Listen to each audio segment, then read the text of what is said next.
Casey Berard from CaseyBerard.com, and today is Mindful Monday. So I'm doing a series on mindfulness when you're not feeling well, when life is falling apart and you're suffering. I could probably do a whole year's worth of series on this because this is, being human means that things are going to happen. And it's not a symbol of you being bad or wrong or anything like that. It just happens.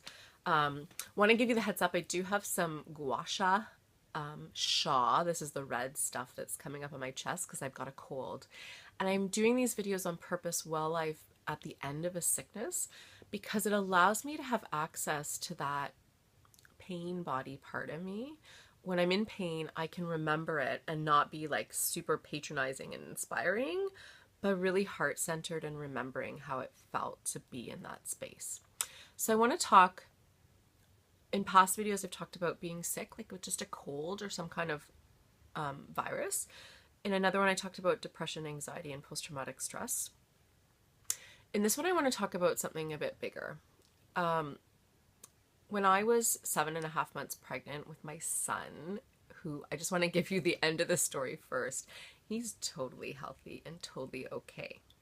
But on bright and early on a Tuesday morning, I went to my midwife's appointment at 8 and everything was fine. I had an irritable uterus. So my uterus was, contracting a bit. And my midwife just said, go home and have some water. And so I did. And I brought my little girl with me. And then I went grocery shopping. And on the way home, I had like horrible cramps. I thought I was going to have to stop and fall over. And I thought, I'm not falling over in the middle of the road with my 3-year-old and my groceries and stuff. So I have this real stubborn streak in me. So I kept walking. And when I got home, I really had to pee because I drank all this water that the midwife had told me. And I went to the bathroom and I was done peeing, but I wasn't done peeing, and my PC muscles couldn't stop the urine. So it turns out I was bleeding, and I was literally a stream of blood. So I, called to my daughter and said, can you bring me the phone? And I called the midwives and, ended up in the hospital. My placenta had ruptured. This was totally unexpected. I was 30. I was healthy. I was walking. I was eating well. I meditated. I was just, even when I got to the second hospital, because my son was so young, we had to be transferred to a higher level hospital. The first nurse who saw me was like, you're young, you're healthy. What did you do? Lift a TV? She was like, you had to do something to cause this placenta to break away, right? And I hadn't done anything wrong. It was just like a fluke. But being the spiritual person I am, being the mindful person I am, I had been studying Tibetan Buddhism and mindfulness meditation and some really beautiful spiritual principles. And I just sort of went in the flow with this. Now, here's the thing. I am a huge advocate for vaginal non-medication birth. So for me to have this early preterm labor and to be in the hospital in another city away from my daughter who I was breastfeeding at the time was really excruciatingly horrible for me. It was a big shift in my mindset. I had to get back in my business and I had to really let other people be in their business. So I had to be a mom who was in a health crisis, right? With a child who could be in a health crisis. I had to let the doctors and midwives and people who were trained healthcare practitioners do what they do best, their business, keeping me and my child safe. At this point, I didn't actually know that it was a boy. So I did that. I separated and I got really clear about what my business was. And that was keeping me safe and healthy and happy in this huge, big deal experience. In terms of mindfulness, I stayed in the moment, right? Other people were not in the moment. Other people were terrified and I could see them looking at me. And I kind of put horse blinders on, which is actually really the great part about second stage labor, because I did go into labor that day, is you really go into yourself and you become a birthin' mama who's like bold and brilliant. And I got really focused about what was on my plate. You know what? Everything else fell away. Like even when I had the phone still as I was going to the hospital, and I had gone outside and locked the door and literally just threw my portable phone on the front porch of my house. And my mom said later, "Why was the phone on the porch?" Because I was in the moment. I knew I was bleeding. I didn't want to move around any more than I had to. And I wanted to stay safe. So I was really focused. Take care of myself, take care of my daughter, call the people who could take care of my daughter so that I can just take care of myself and the new baby that was coming. Focus, focus, focus. And I just kept coming back to those principles. What's important at this time? What's important at this time?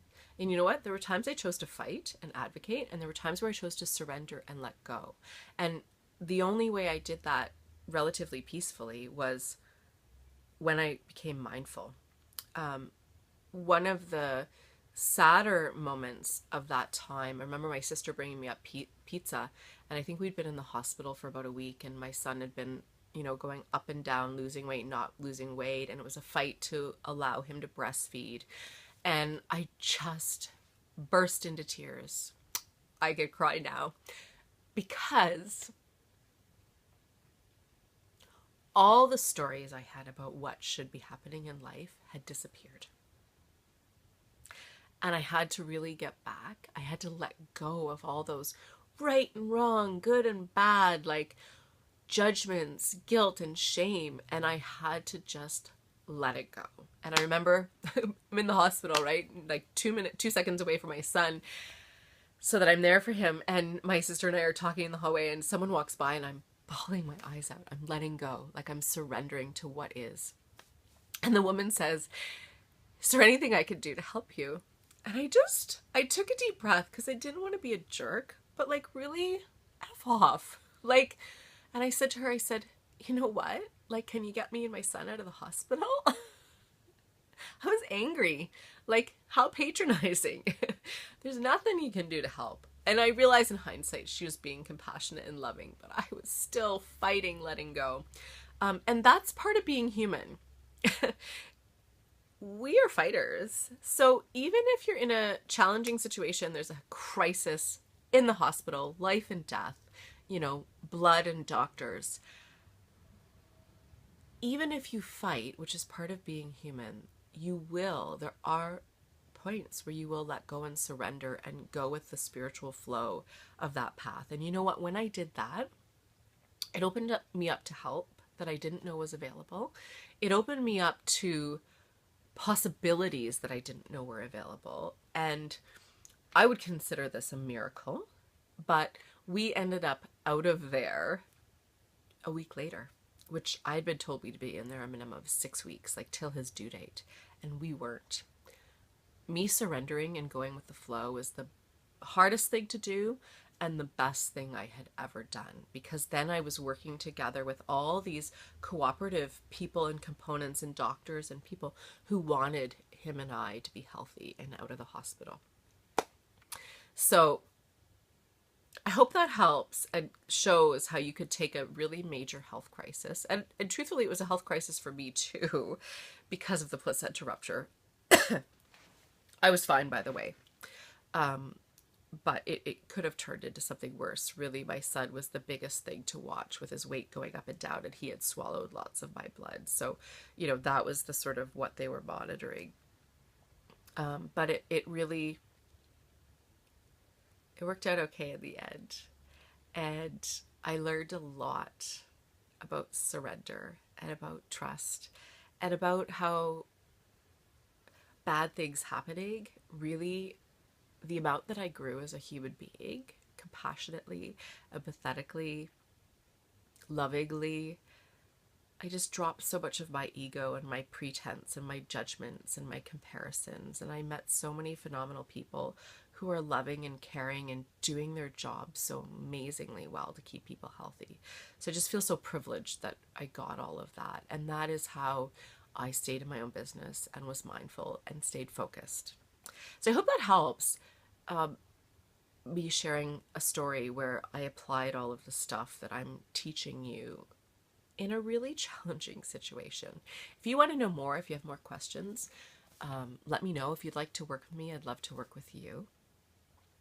There might be people who need to hear this video, so feel free to share, even if it feels a little bit like stepping out of your comfort zone, because you never know how something is going to touch someone else. I really hope you're having a lovely, lovely Monday, and I look forward to seeing you in future videos. Take care.